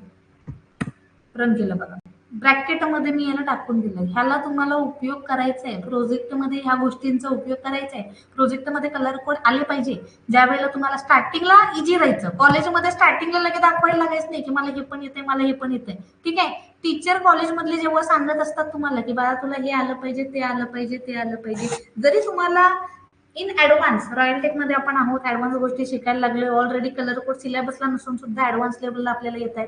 तुमच्या कॉलेजच्या टीचरला मे बी कलर कोड माहित नसणार आहे, ठीक आहे. त्यावेळेला स्टार्टिंगला दाखवायला जायचं नाही की मी किती हुशार. ज्या पॉइंटला तुम्ही टीचरचा इगो हर्ट केला तिथं तुमचे इंटरनल मार्क डायरेक्टली कट झाले समजायचं. कुठल्याही डिपार्टमेंटच्या टीचरला मी तुमच्यापेक्षा हुशार आहे हे कधीच दाखवायचं नाही. जरी तुम्हाला येत असेल पण ते टीचर तुम्हाला एक्सप्लेन करायला लागलेत त्यावेळेला कान उडी ठेवून बाहेरनं ऐकायचंच, नाहीतर त्याचा इम्पॅक्ट डायरेक्टली कुठं पडतो? इंटरनल मार्कवर. आपलं बिहेवियर डायरेक्टली कुठं पडणार आहे? तुमच्या इंटरनल मार्कवर तुमच्या फरक पडणार आहे. आणि हे फक्त एका सेमिस्टरला पडणार नाहीये, जोपर्यंत टीचर तुमच्या कॉलेजमध्ये आहे आणि जोपर्यंत तुम्ही त्या डिपार्टमेंटला त्याच कॉलेजमध्ये आहे तोपर्यंत तुमचे मार्क कट होत राहणार. त्यामुळे स्टार्टिंगला ज्या वेळेला कॉलेजमध्ये शिकवायचं चाललंय ह्या गोष्टी दाखवायच्या नाही, ठीक आहे. कलर कोड वगैरे एंडिंगला दाखवा. तुम्हाला जे काही तुम्ही शिकलाय स्टार्टिंग पासून नंतर प्रोजेक्ट वगैरे करायला तुम्हाला येईल, प्रोजेक्टला थोडीशी तुमची कलागिरी दाखवा. तोपर्यंत शांत घ्यायचं. कॉलेजमधला आणि क्लासचा पार्ट शिकवलेला टोटली वेगळा ठेवायचा. क्लासचा पार्ट तुम्हाला जे काही नवीन गोष्टी येतात तुम्हाला सेंड करा. प्रॉब्लेम एवढाच होतो कारण की कॉलेजमध्ये शिक्षक लोक वेगळं शिकवत असतात आणि एक म्हणूया कितीही झालं तरी तुमच्यापेक्षा एजला ते मोठे असतात, भरपूर वर्षाचा एक्सपिरियन्स शिकवायचा असतो त्यांना. एका पॉइंटला जर त्यांना असं वाटलं की अरे ह्या ही पोरग किंवा ही पोरगी मला जरा जास्तच हुशारपण दाखवायला लागली आहे किंवा जास्तच आगाव आहे किंवा जास्तच पुढचं पुढचं करून यायला लागल्यात, ठीक आहे, पुढचंपणा करायला असेल तुम्हाला मला काय म्हणायचंय, राईट. अशा पॉइंटला त्यांना जर दिसलं तर कधी कधी एखाद्या टीचरचं आहे, काही टीचर अप्रिशिएट पण करतील तुम्हाला, पण एखाद्या टीचरचा इगो जर हर्ट झाला तिथे लय पुढे पुढे हे करायला लागले म्हणून तर ते पुढे पुढे केलेलं आपले मार्क डायरेक्टली ते इंटरनलला कट होणार आहेत, मॅन्युअलला कट होणार आहेत. त्यामुळे स्टार्टिंगला तेवढंच दाखवायचं जेवढं कॉलेजवाले शिकवायला लागले, ठीक आहे. त्यानंतर क्वेश्चन करून आपल्याला जे पाहिजे ते उत्तर त्यांच्याकडून आलं की मग करून दाखवा, ठीक आहे. पण स्टार्टिंगला ही जी कलागिरी आहे ना ती आपल्या क्लास पुरती ठेवायची आहे ना, तर प्रॉब्लेम त्याचा कुठं होणार आहे हे आता सांगितलेलं आहे. हे मुद्दा म्हणून मी सांगायचा पार्ट एवढाच आहे, कारण की भरपूर पोरांचा हा डिसएडव्हान्टेज ठरतो की कॉलेजमधल्या टीचरला मला जास्त येतंय हे जर दाखवायला गेले तर ते डायरेक्टली तिथंच आपलं काढतात सगळे, किती येतंय तुला. ठीक आहे. येस. हे जे कोड आहेत ना ह्याचे कोडचे फोटो मी काय करते तुम्हाला कम्युनिटीला टाकते, जेणेकरून तुम्हाला कोड भेटतील. आणि इन फ्युचर ज्या वेळेला आपण कोड करू ना, डेलीचा कोड तुम्हाला एक फाईल बनवून ग्रुपवर येते. आपल्या ऍप्लिकेशनला ज्या वेळेला तुम्ही कोर्स बाय करता त्यावेळेला तुम्ही एका ग्रुपमध्ये ऍड केले जाता ऍप्लिकेशनला. ठीक आहे. व्हॉट्सअप सारखाच ग्रुप असतो जिथं तुम्ही चॅट करू शकता, आम्ही चॅट करू शकतो. आणि त्या चॅटबॉक्समध्ये आपण डेलीचे डेली कोडच्या फाईल टाकणार आहे. त्या फाईल का टाकणार आहे, तर इथून पुढचे मी काही कोड जे तुम्हाला IMP म्हणून घेणार आहे ना, ते सेम कोड तुम्हाला प्रॅक्टिकल एक्झामला पण येणार आहे आणि डिट्टो सेम कोड तुम्हाला शेवटच्या पेपरला सुद्धा येणार आहे. आणि पेपरला ते कोड परत वाचायला लागतात, परत परफॉर्म करायला लागतात. त्यावेळेला ते कोड आपल्याला आठवत नाही, किंवा म्हणून चुकीचा कोड कुठला तरी आपण वाचून जातो, बघून जातो, नंतर पेपरला गेलो तिथं आपली गफलत होते. त्यामुळे त्या कोडच्या फाईल आपल्याला ठेवायचे. ऑल कोड्सची मी तुम्हाला फाईल एक छानपैकी कलरफुल फाईल सेंड करेन, जेणेकरून तुम्हाला ते नंतर रेफरन्सला अभ्यासाला बरं पडते. ठीक आहे. सगळ्यांना हा कोड कळलाय ना, कार कशी तयार करायची. खूप बेसिक कोड आहे. तर ज्यांना काल बऱ्यापैकी कोड समजलाय ना, आजचं एक खूप बेसिक लेक्चर वाटलं असणार आहे. अरे किती सिंपल आहे, कोडिंग असलं सोपं असतोय. खूप सिंपल आहे कोडिंग. फक्त कसं आहे, काही चॅप्टर आहेत की जे खूप चांगले आलेच पाहिजे, नाहीतर मग फ्युचरमध्ये प्रॉब्लेम होतो. स्टार्टिंगचा चॅप्टर सोपा आहे, सेकंड चॅप्टर सोपा आहे, थर्ड चॅप्टर पशी खरी गंमत व्हायला लागते. अरेचा चॅप्टर थोडा हार्ड आहे, फंक्शनचा अजून थोडा अवघड आहे, आणि पॉइंटर म्हणून एक चॅप्टर आहे. तो चॅप्टर ज्याला कळला ना त्यांना सी मध्ये जिंकला म्हणून समजायचं. आणि पॉइंटर मध्ये नुसतं तुम्हाला काही गोष्टी असतात, 2-4 छोटे मोठे प्रोग्राम असतात, तेवढं येऊन उपयोग नसतो. पॉइंटर मध्ये मेन गंमत काय दडलेली आहे माहितीये का, तो पॉइंटर जेवढा चांगला तुम्हाला कळणार तेवढाच पुढचा एक भविष्यातला मी महत्वाचा तुम्हाला सब्जेक्ट सांगितलाय DSA म्हणून, तो सब्जेक्ट तेवढाच चांगल्या रीतीने तुम्हाला कळणार आहे. आणि DSA is one and only subject which can open the doors for Microsoft and Google. ठीक आहे. तुम्हाला जर त्या मोठ्या मोठ्या कंपनीजला जायचे आहेत असल्या, ठीक आहे, गुगल सारखी लाईफ जर तुम्हाला जगायची आहे, तशा टाईपची एखादी IBM सारखी कंपनी जर तुम्हाला पाहिजे, हे फक्त इमॅजिनेशन मध्ये बसवू नका. रिअल टाइम मध्ये सिलेक्शन भरपूर मुलांचे होतात. गुगलला, मायक्रोसॉफ्टला, IBM ला खूप जणांचे सिलेक्शन होतात.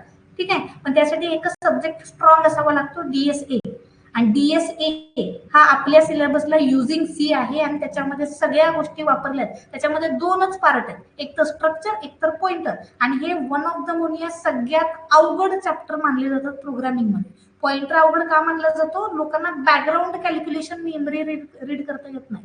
आणि मी तुम्हाला पहिल्या लेक्चर पासून, ऑफिशियल बॅचच्या पहिल्या लेक्चर पासून मेमरी कशी रीड करायची, पाठीमागे मेमरीमध्ये काय चेंजेस होतात ते शिकवणार आहे, जे की तुम्हाला कुठेच भेटणार नाही. शक्यतो अशा टाईपच्या गोष्टी तुम्हाला IIT लेवलचे एज्युकेशनल म्हणून या गोष्टी असतात, IIT लेवलचे जे कॉलेज असतात तिथं ऍक्च्युली शिकवले जातात. जे की डिप्लोमाला आता गव्हर्नमेंट कॉलेजला जरी आपण आलो असलो तर आता आपली IIT ची ओपनिंग टोटली क्लोज झालेली आहे, खास करून ओपन वाल्यांसाठी. आपण फ्युचरमध्ये आता IIT जाऊ शकतो का, नाही जाऊ शकत, पण IIT चे एज्युकेशन घेऊ शकतो का, घेऊ शकतो. ते आपल्याच क्लासला बऱ्यापैकी पॉसिबल आहे, कारण की मी स्वतः तशा बाहेर जाऊन कोर्स केले. माझी अख्खी डिग्रीची लाईफ मी कॉलेज न करता बाहेर जाऊन कोर्स केलेले आहेत मुद्दाम.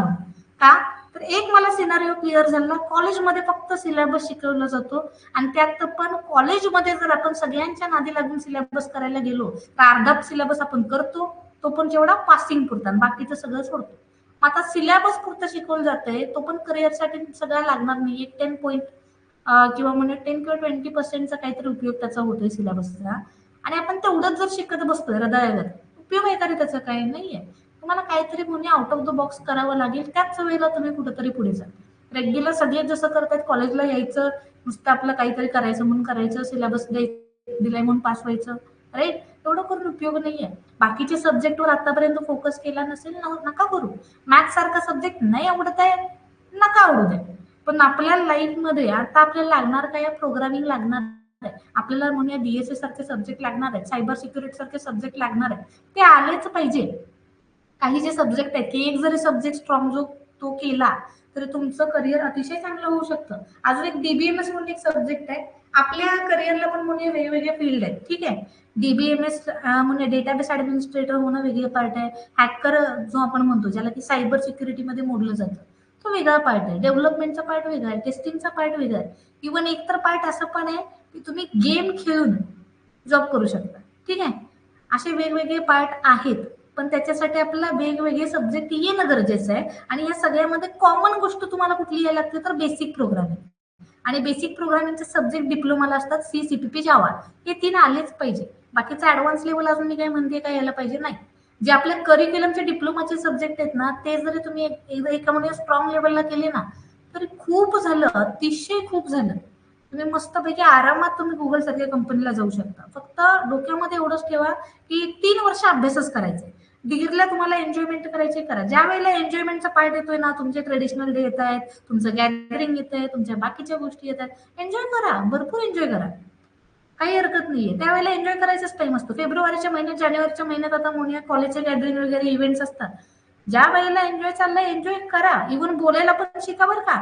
नाहीतर मी एक पार्ट स्वतः बघितलेला आहे की माझ्या बरोबर काही कलिग होते. मी एका पुण्यामध्ये एका ठिकाणी एक सेशन करत होते, ऍक्च्युली इंटर्नशिप म्हटलं तरी चालेल. आणि इंटर्नशिप वाले ती लोक एवढी म्हणजे कडक होती ना, की सकाळी 8 वाजल्यापासून रात्री 8 वाजल्यापर्यंत आम्हाला बसवून ठेवायचे. आणि कंटिन्युअस टीचिंग, मध्ये ब्रेक असायचा 1 तासाचा, ठीक आहे. त्याच्यामध्ये पण अर्धा तास शिक्षक लेट सोडायचे आणि अर्ध्या तासात जेवण यायचं असायचं, ठीक आहे. एवढ्यासा ब्रेक मध्ये आणि संध्याकाळी अक्षरशः म्हणजे डोक्याला एवढं हेवी वाटत होत ना ते, की 8 वाजल्यापासून आपण लेक्चर ऐकतोय संध्याकाळच्या 8 वाजेपर्यंत. त्यानंतर पण रिपोर्ट बनवायला लागायचंय, काय काय शिकलो, काय केलं, ते काय काय प्रॅक्टिस झाली, ते सगळं मॅन्युअली करून द्यायला लागायचं त्यांना. आता ह्याच्यामध्ये पण मी ही गोष्ट सांगते का तुम्हाला, कारण की मी तिथं असताना मी होते डिग्री सेकंड इयरला, आणि माझ्या सोबत जे बाकीचे कलिग होते, मोस्ट ऑफ लोक होते डिग्री कंप्लीट झाल्यानंतर 1 वर्ष झालंय, 2 वर्ष झालंय, कुठेतरी जॉबला प्रॉब्लेम यायला लागलाय किंवा प्रमोशन होत नाहीये, जॉब चांगला नाहीये, म्हणून आलेली होती लोक तिथे, ठीक आहे. ही वेळ आपल्यावर येऊन द्यायची नाहीये की वेळ गेल्यानंतर जॉब लागे ना, किंवा जॉब लागलाय पण चांगला नाहीये, 20-30 हजार रुपयाचा आहे आणि मला तो नको वाटतं, ठीक आहे. मला अजून प्रमोशन पाहिजे पण माझ्याकडे स्किल्स नाहीये, म्हणून ती लोक तिथं आली. त्यात पण मी 50% लोकांचा प्रॉब्लेम काय बघितला माहितीये का, की आतनं तर येत होती एखादी लँग्वेज पण समोर बोलायलाच यायचं नाही. इव्हन इंग्लिशमध्ये स्वतःचं इंट्रोडक्शन द्यायला घाबरणारी लोक मी तिथं पाहिली, की ज्यांचं वय काय होतं 24-25 वयोगटातली लोक होती ती, ठीक आहे. त्या एजला एक गोष्ट समजून घ्या की स्किल्स मॅटर करतात, आणि त्यात पण बोलण्याचे स्किल पण मॅटर करतात. बाळांनो, बोलायला आलं पाहिजे, बेसिक इंग्लिश आलंच पाहिजे. बेसिक म्हणजे आपली लँग्वेज स्वतःची नेटिव्ह आहे, ज्याच्यामध्ये कॉन्फिडेंटली बोलायला शिका तुम्ही, ठीक आहे. इंग्लिश सुधारवायला आता सुरुवात करा, वेळ आहे तुमच्याकडे, 6 वर्ष आहेत आपल्याकडे अजून, बरोबर. इंट्रोडक्शन पासून सुरुवात करा. इंट्रोडक्शन करायला किती वेळ लागणार आहे, राईट.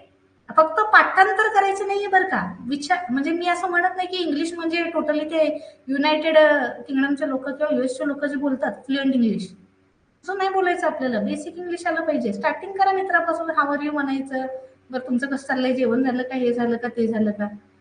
हे सुरुवात नाही ना केली तर प्रॉब्लेम नंतर फ्युचरमध्ये खूप येणार आहे. स्टार्टिंगला तुम्हाला या गोष्टी कोणीही सांगत नाही. स्टार्टिंगला फक्त तुम्हाला काय म्हणतात, सिलेबसला चाललंय, सिलेबस होऊ द्या.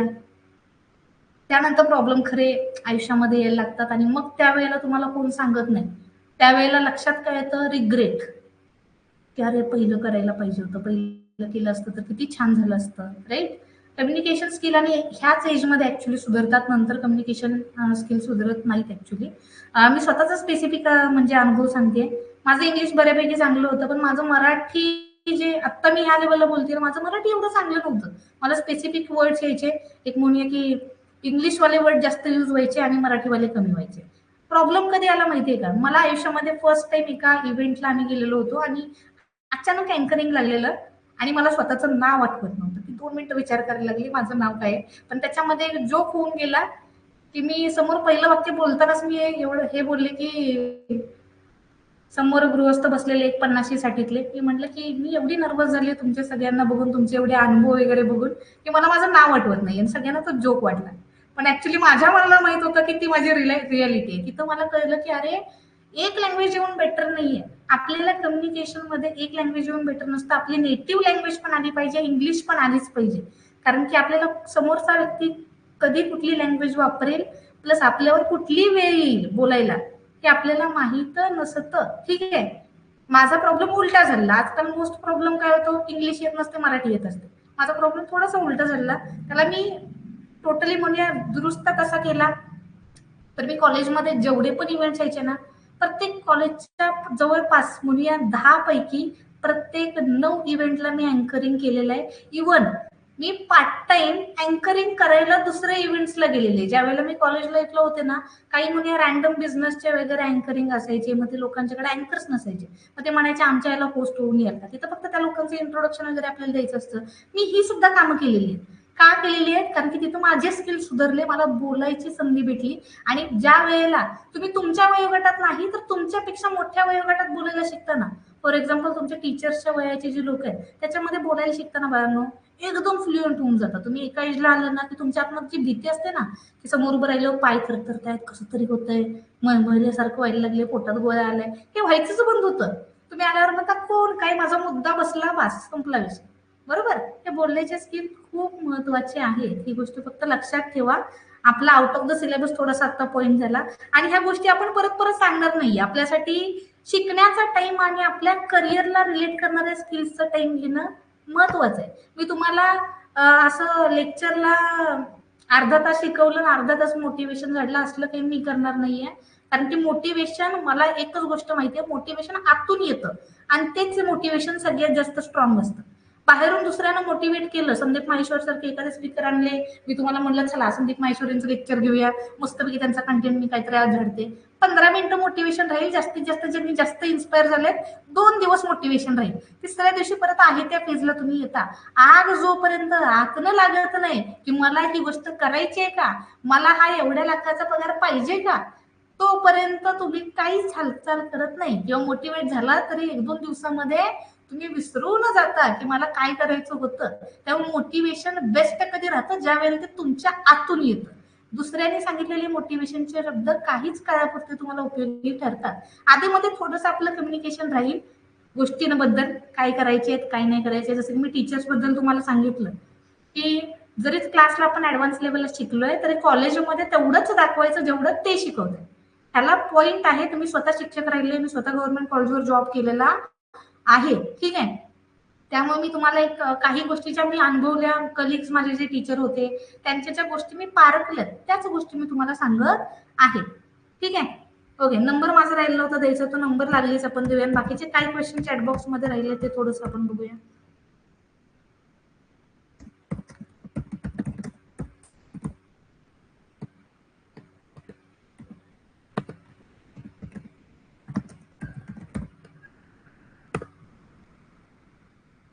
ओके, कुणाकडे जर शिंदे सरांचा नंबर असेल तरी चालेल, ठीक आहे. आपला क्लास काय म्हणजे एका गोष्टीपुरता मर्यादित नाहीये की फक्त आयटीचे क्लास घेतो. आपले मॅथमॅटिक्सचे पण ऑफलाईन क्लासेस आहेत. मॅथमॅटिक्सचे अजून ऑनलाईनला आपण पुढे नाही गेलेलो. मॅथमॅटिक्सचे मात्र तुम्हाला नोट्स मात्र भेटतील बरं का. शॉर्ट जे क्वेश्चन असतात, आयएमपी क्वेश्चन असतात पेपरसाठीचे, ते मात्र तुम्हाला एंडला मॅथमॅटिक्सचे सुद्धा आम्ही फ्रीमध्ये प्रोव्हाइड करू, ठीक आहे. शिंदे सरांचा नंबर असेल त्यांना डेफिनेटली कॉन्टॅक्ट एखाद्या प्रॉब्लेमला तुमच्या जेन्युइन केला तरी चालेल, ठीक आहे. आपली टीम अजून भरपूर मोठी आहे. आपण मी तुम्हाला म्हणल्याप्रमाणे प्लेसमेंटची सुद्धा एक टीम आहे आपली सेपरेट. कोणत्या कॉलेजला मॅडम होता? कॉलेज मॅटर नाही करत, गव्हर्नमेंट कॉलेज ऑफ ऍक्च्युली कराडला मी होते.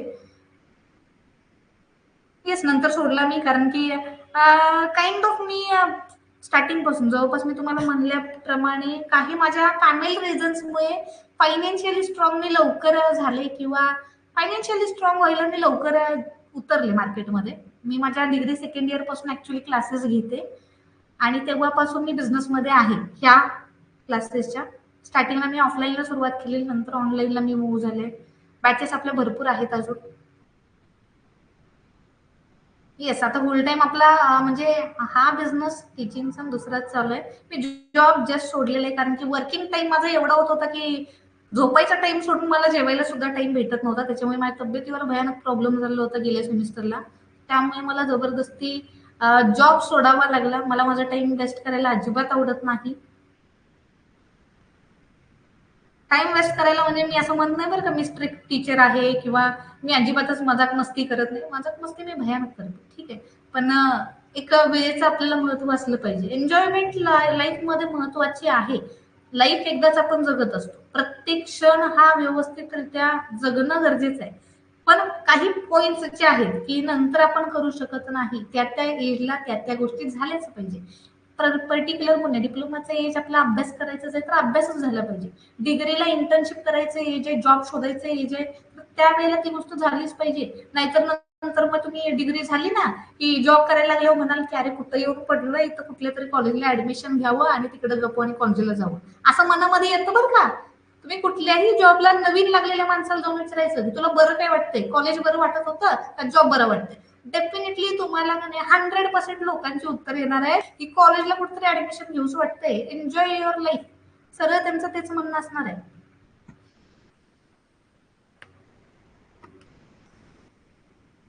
कंपनीमध्ये मी कुठलाही जॉब केलेला नाहीये, माझं सिलेक्शन मात्र सायबर सिक्युरिटीमध्ये ऍक्च्युली 2-3 कंपनीजला झालेलं. त्यातली सगळ्यात हायर लेवल कंपनी होती ट्रेऑनिक्स म्हणून एक कंपनी होती, जिचा की बेस युनायटेड किंगडमचा, इंग्लंडचा.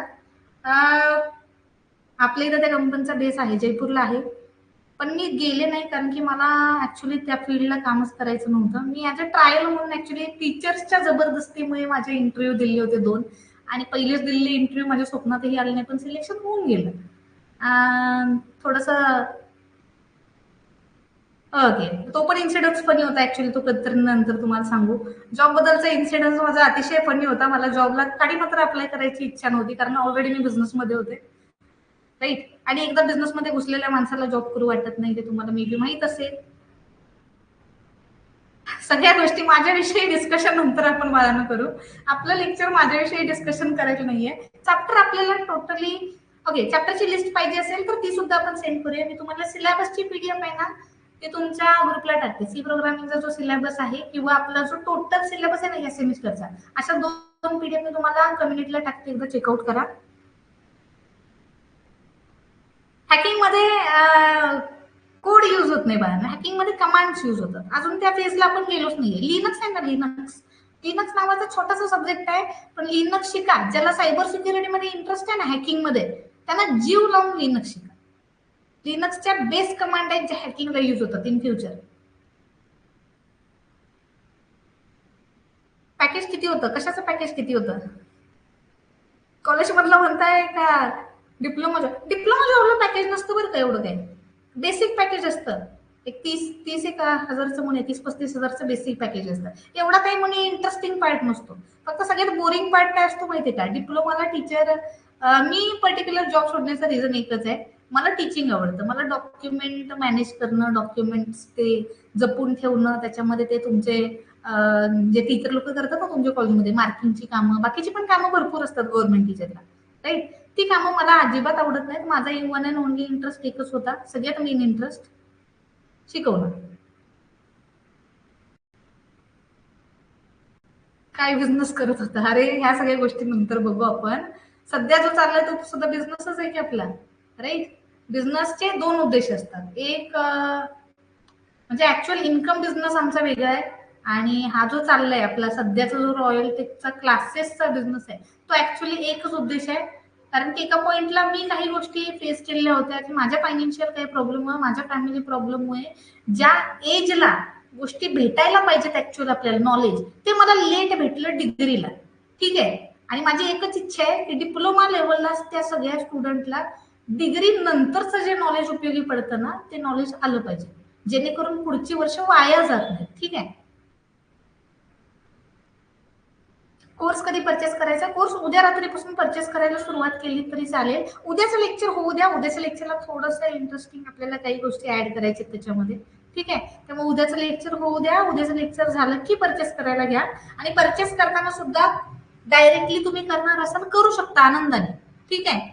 पण ऍप्लिकेशनवर करू नका असं माझं शक्यतो म्हणणं आहे, कारण की टॅक्सेस अमाऊंट लागते थोडीशी, जीएसटीची अमाऊंट लागते, किंवा म्हणे की त्याचे 10 रुपये एक्स्ट्रा दिसतात, ते पैसे लागतात, ते कशाला सेंड करायचे आहेत, राईट. बॅकग्राऊंडला मला पेमेंट सेंड करा, अदरवाईज शिंदे सरांचा त्यांच्याकडे नंबर आहे, सरांना सेंड करा, बॅकग्राऊंड वरून तुम्हाला ऍड केलं जाईल, ठीक आहे. फक्त फी सेंड केल्यावर तासाभरात आपल्याला ऍड केलं गेले तर तुम्हाला कोर्सचा जो जुना डिटेल आहे ना, तुम्हाला कोर्सला जॉईन झाल्यावर जुने लेक्चर दिसणार. त्यानंतर त्याच्यामध्ये तुम्हाला बाकीच्या गोष्टी आहेत अजून, ठीक आहे, की ज्याच्यामध्ये रेकॉर्डिंग जुनेवाले आहेत, जुना कंटेंट आहे, मॉक टेस्ट आहेत, लिनक्सचे रेकॉर्डिंग आहेत, हे दिसणार आहेत, ठीक आहे.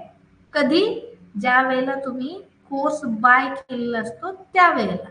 तर ते नंतर चेकआउट करू. उद्या त्याच्याबद्दल मी डिटेलमध्ये इन्फॉर्मेशन तुम्हाला देते की पेमेंट कसं करायचं आहे, कुठं नका करून कुठं करा.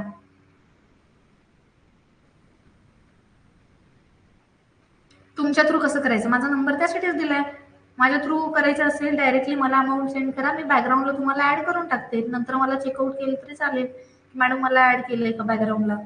एक तासाभरात तुम्ही होऊन जातो, ऍक्च्युली ऑटोमॅटिकली ऍड होऊन जातो. फक्त हे आम्हाला डायरेक्टली पेमेंट करण्यापाठीमागचं काम म्हणजे गोष्ट अशी काय, कारण की मला तुम्हाला सेपरेटली डिटेलमध्ये परचेसची पावती जी असते ती पण सेंड करता येते, आणि बॅकग्राऊंडला तुमची जी ऍप्लिकेशन फी असते ना ती आम्हाला कट करता येते. ठीक आहे. प्रॉब्लेम हा होतो की नंतर टॅक्सेस कट होत राहतात, जीएसटीचे टॅक्सेस आहेत किंवा बाकीचे जे टॅक्स आहेत ते ऍप्लिकेशन थ्रू एज्युकेशनचे टॅक्स कट होत राहतात तुमच्याकडून. ते तुमच्याकडून एक्स्ट्रा जाऊ नये म्हणून आम्ही ते पैसे पाठीमागून भरत असतो.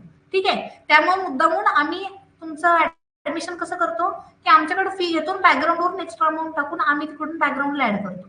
ठीक आहे. हे फक्त एकच तिथं उद्देश असतो की तुमचे जे एक्स्ट्राचे पैसे आहेत ते तिथं जाऊ नये.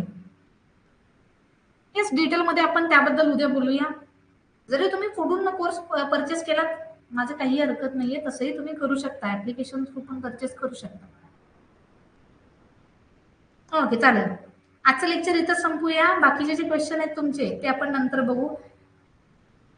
बाकीच्या ओके, बिझनेस रिलेटेड गोष्टी पण आपण फ्युचरमध्ये शिकू. बिझनेस एखाद्याला स्टार्ट करायची इच्छा आहे, म्हणजे सायबर सिक्युरिटीमध्ये ज्याला इंटरेस्ट आहे, ह्या सगळ्या इंटरेस्टिंग गोष्टी आपण फ्युचरमध्ये बोलत राहू की कसं कुठून कुठे जायचंय, ह्या फील्डला जायचंय काय शिकायचं, दुसऱ्या फील्डला जायचंय काय शिकायचं, बरं बिझनेसला जायचं तर बिझनेस करण्यासाठी आयडिया काय लागतील.